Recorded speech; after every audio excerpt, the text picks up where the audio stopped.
Добрый день. Спасибо, Олег Гаврилович, Павел Николаевич.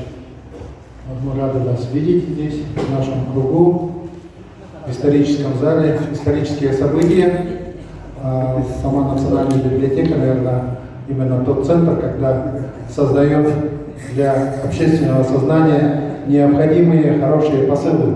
И презентация книги «Бубенцы над Леной» народного писателя Павла Николаевича Харитонова сегодня как раз является этим посылом. Не зря здесь присутствует большое количество представителей средств массовой информации.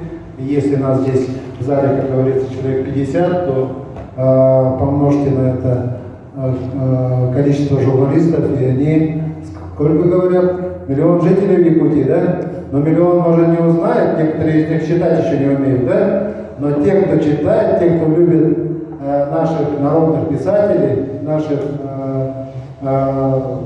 духовных лидеров, они обязательно это узнают. Действительно, сейчас Николай Алексеевич сказал, успех в главном книге – это главный успех. И я часто был в гостях у Павла Николаевича, он всегда говорил, вот за этим столом я писал свои романы. Вот сколько я их писал, и когда экземпляр вот этой книги принес, он был безмерно рад. И говорит, действительно, это труд всей моей жизни. Я поздравляю Павла Николаевича с выходом 4-й книги в переводе наших замечательных переводчиков.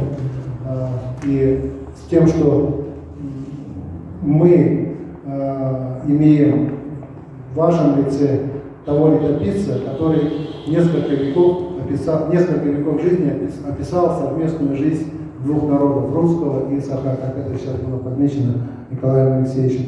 4-я книга вышла благодаря поддержке тоже крупных руководителей предприятий, комитета по драгоценным металлам, Саха-Транснефтегаз, Саха-Нефтегаз, они откликнулись на то, чтобы выделить финансовые средства для издания этой книги. Ну и сообщество Хангалас тоже не стояло в стороне. Я несколько приятно удивлен, что здесь присутствует Барамыгин Николай Андреевич, Макаров Николай Афанасьевич, Колесов Виктор Жамаханович и Владимир Афанасий Семенович. Что объединяет этих людей? Они работали заместителями главы Хангаласского ВУЗа по социальным вопросам, то есть отвечали за идеологический фронт. И то, что они сегодня присутствуют, и во взаимоотношениях с Павлом Николаевичем, они играют не последнюю роль, да? Павел Николаевич, так, да? Я считаю, что когда мы объединяемся, все общество, власть, ну и самые активные люди, то выходят такие интересные и нужные произведения.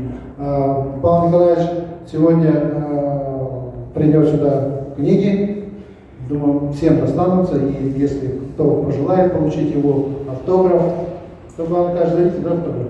Да. Он может написать Виктору Жамахановичу, давай, дерзай, Виктор Жамаханович, на медийном поле, да, так можно написать, да?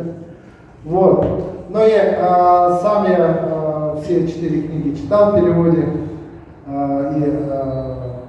что интересно, они захватывают, как бы переносят тебя из тех мест, где ты родился, в Якутск, из Якутска в Алекпинск, из Алекпинска в Москву, в Питер, в Томск и так далее, да? И временные тоже пространства тоже переносятся. И в этом перемещении всегда рядом те люди, которые идеологически и всем сердцем тебя поддерживают. И сегодня вот здесь присутствует супруга Добрянцева Анатолия Анатольевича, да, Светлана Васильевна со своими детьми, с дочерью и сыном Анатолия Анатольевича.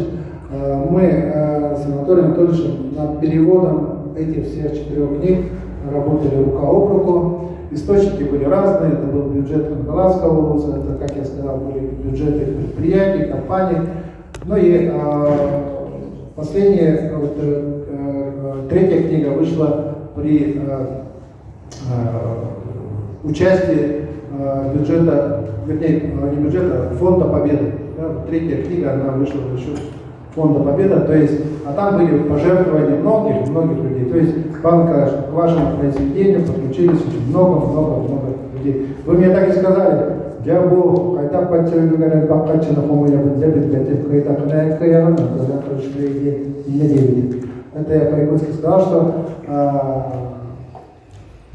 вся мысль Павла Николаевича вылилась в всеобщее наше участие по выходу всех 4 книг.